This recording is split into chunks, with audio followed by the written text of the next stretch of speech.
Hoy es miércoles 7 de octubre. La cuarentena se ha alargado más de lo pensado.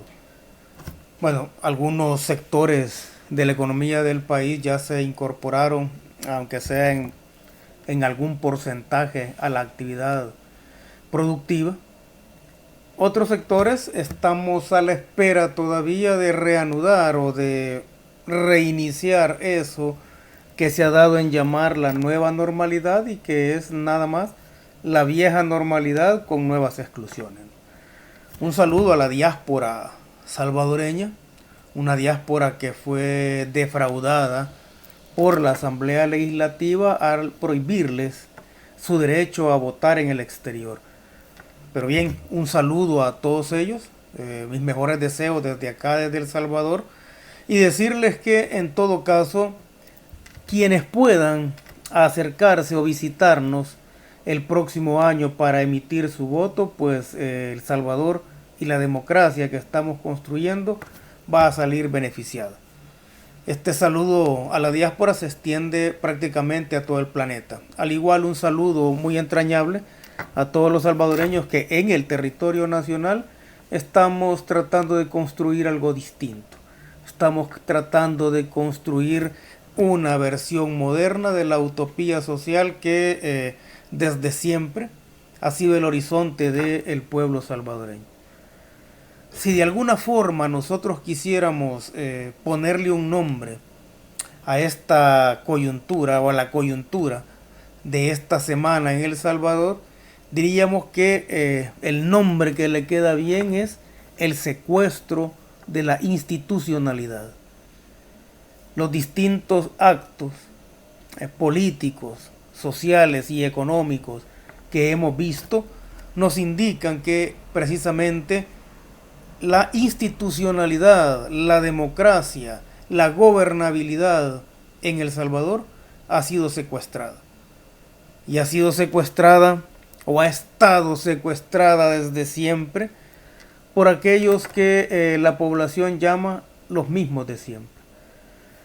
Y esto de ese sector de la vida política que tiene secuestrada la institucionalidad y secuestrada la democracia, lo vamos a ver en unos cuantos hechos. En primer lugar, el haberles prohibido o el haber vetado el derecho de la diáspora de emitir su voto desde el exterior, eso es un secuestro de la democracia, es un secuestro de la institucionalidad.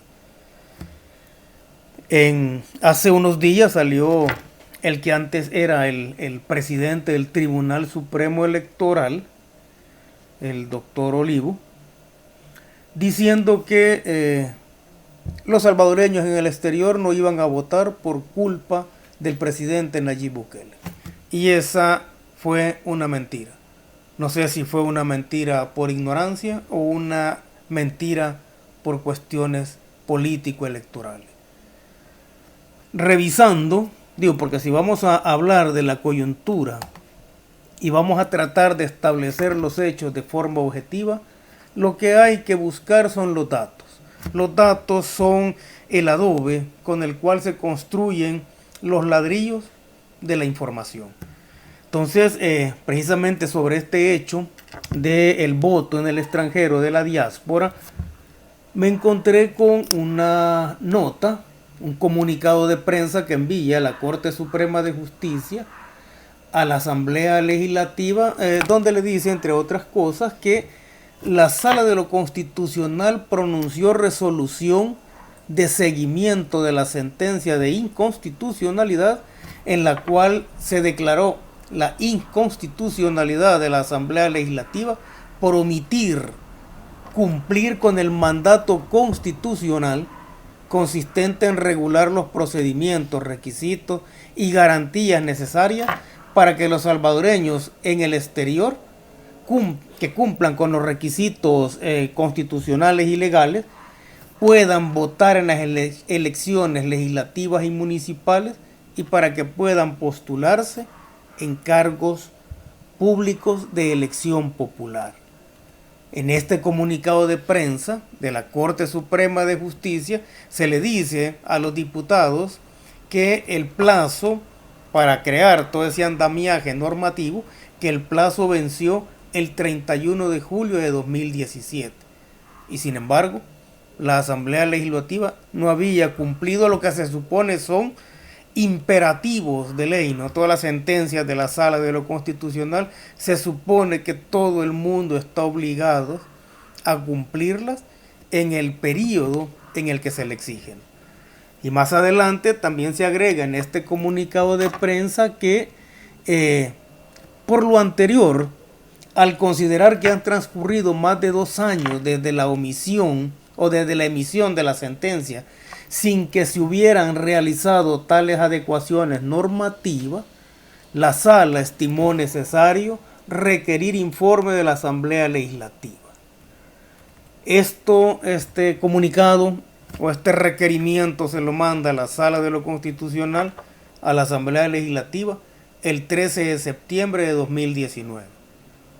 No había pandemia en ese momento. Entonces, cuando el que era el otrora presidente del Tribunal Supremo Electoral dice que el culpable de que la diáspora no vote en el exterior es el presidente Nayib Bukele, simple y sencillamente está mintiendo.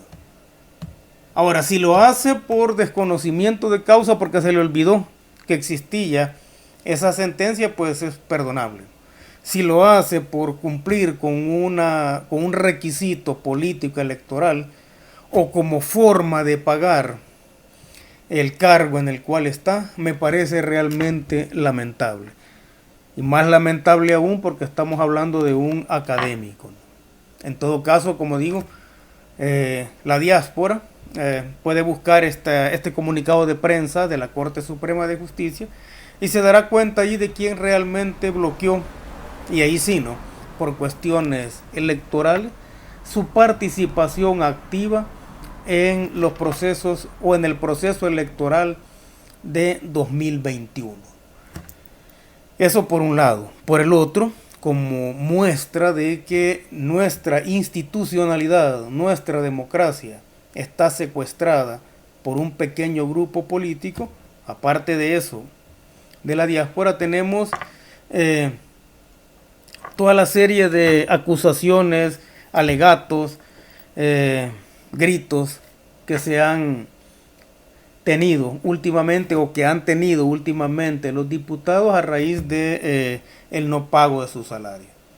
De entrada decir, ¿no?, que realmente es lamentable que no se le pague salario. No estoy pensando tanto en los diputados y los asesores, ¿no? O sea, yo creo que esta es la Asamblea Legislativa con más asesores en todo el mundo, ¿no? Pero más que ellos estoy pensando en los empleados por ley de salario, los empleados de la Asamblea Legislativa que definitivamente dependen de su salario, ¿no? Pero sin embargo, el punto relevante no es ese, ¿no? El punto relevante es que los diputados se muestran como indignados, con razón digamos, porque no se les ha pagado el salario, ¿sí? Pero el punto acá es que, al menos en declaraciones airadas emitidas por el diputado Portillo Cuadra, sale gritando, vociferando que va a mandar sendos comunicados o denuncias prácticamente a todas las instancias políticas, económicas, culturales y futbolísticas del mundo, denunciando que no se les está pagando el salario. Y el punto es que los diputados afirman que el no pagarle el salario a ellos atenta contra la gobernabilidad. ¿Por qué?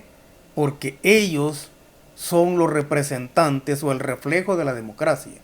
Porque ellos son los representantes o el reflejo de la institucionalidad.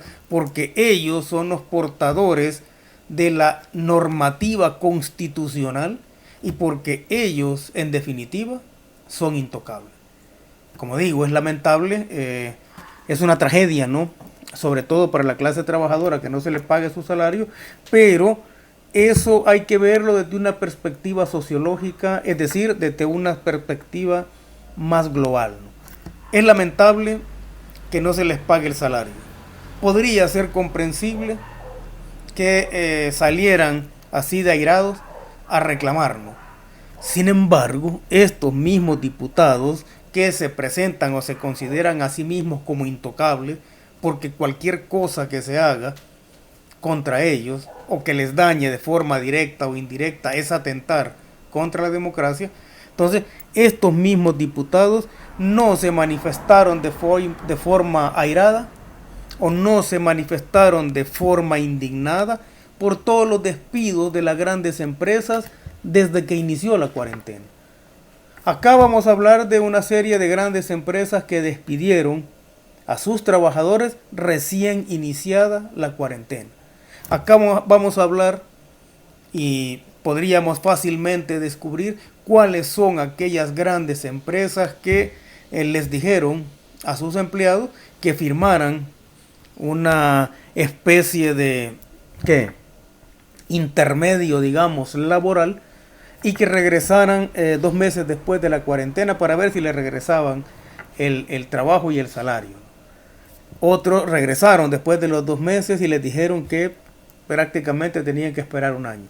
El salario de esos trabajadores, de esos miles de trabajadores que fueron despedidos, también era un motivo de indignación en este país, porque más que los diputados, la clase trabajadora representa lo que significa la democracia en el país, porque más que los diputados, los trabajadores son la imagen y semejanza de la democracia representativa de este país.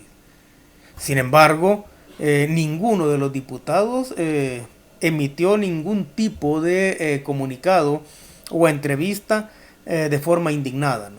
Ningún diputado metió una pieza de correspondencia para penalizar esos despidos.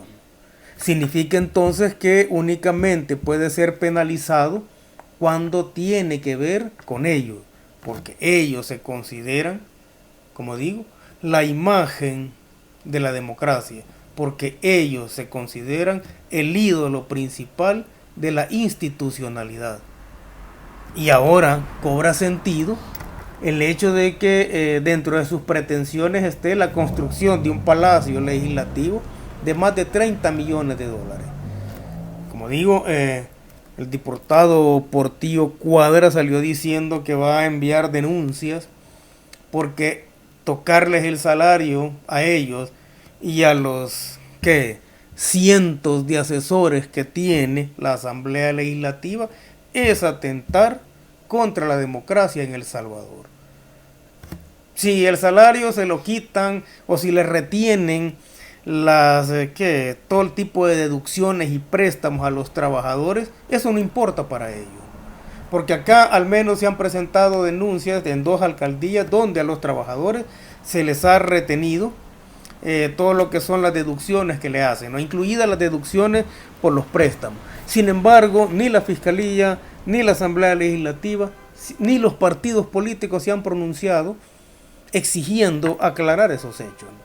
Entonces, como digo, parece ser que según el pensar del diputado Portillo Cuadra, ellos son los representantes, son la imagen, son el Dios, son el ídolo de la democracia y de la institucionalidad en El Salvador, y por lo tanto son intocables.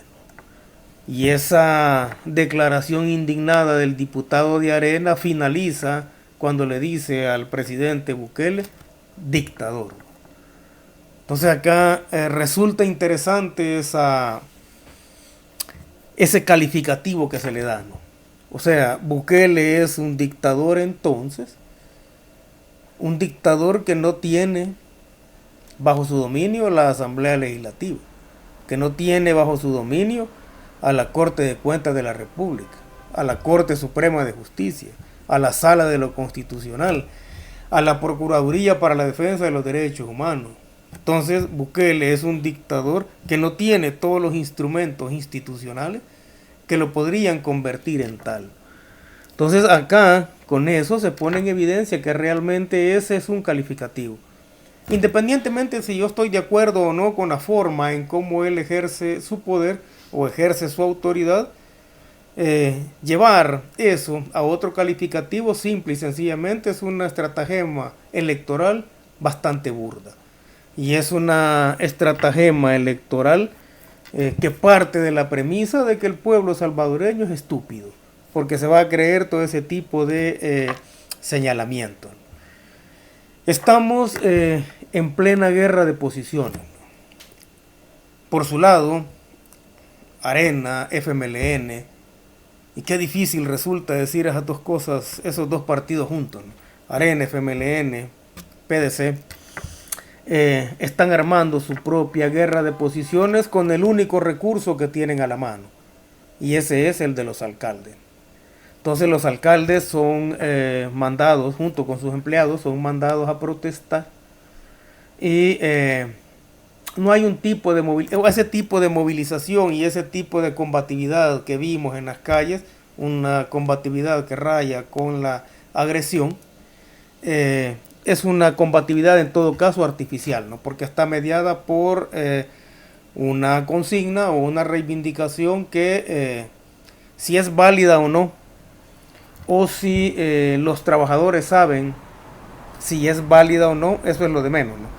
El punto es que es un tipo de protesta que tiene un objetivo claramente electoral. ¿Y por qué estoy afirmando que tiene un objetivo claramente electoral? No, porque es evidente que la intención es generar caos. Ya decíamos antes que la única posibilidad que tienen los partidos políticos tradicionales que están en proceso de extinción es que la gente no vaya a votar. Y uno de los mecanismos para lograrlo es precisamente generar un caos. El caos genera miedo y el miedo genera que la gente se abstenga. Eso es en teoría, ¿no? Se provoca que la gente se abstenga. Sin embargo, estamos en una situación coyuntural muy particular en El Salvador, ¿no? Y eso significa que ese tipo de acciones, lejos de generar dividendos, le generan pérdidas a los partidos políticos tradicionales, ¿no? Ahora, el objetivo de este tipo de protestas y el objetivo de ese tipo de agresividad es que la policía intervenga de forma violenta. El objetivo de ese tipo de protestas es lograr que la Policía Nacional Civil reprima. Si la Policía Nacional Civil logra mantener la ecuanimidad y no reprime, cualquier tipo de protesta no les va a dar ningún resultado positivo. Ya vimos anteriormente, bueno, hay una protesta, el cierre del botadero de Nejapa, una protesta de trabajadores con reivindicaciones laborales, y el fiscal general de la República le ordenó a la Policía Nacional Civil, al director de la Policía Nacional Civil, a que capturara en flagrancia a los trabajadores, ¿sí? Obviamente esa es una orden o ese es un memorándum que tiene cuestiones de carácter electoral. Entonces se le pidió por la vía de la fiscalía a la policía que reprimiera, ¿ya? Ahora, estamos enfrente entonces de todo un proceso de provocación que permita darle sentido, según ellos, a ese calificativo de dictador. Y lo único que le falta es lograr que la Policía Nacional reprima. Y esa es la trampa en la que no se debe caer. Ahora, no se puede criminalizar la protesta aunque sea una protesta manipulada. Lo que se tiene que hacer en un contexto de democracia como este es dejar que los sectores populares, manipulados o no, se expresen en la calle.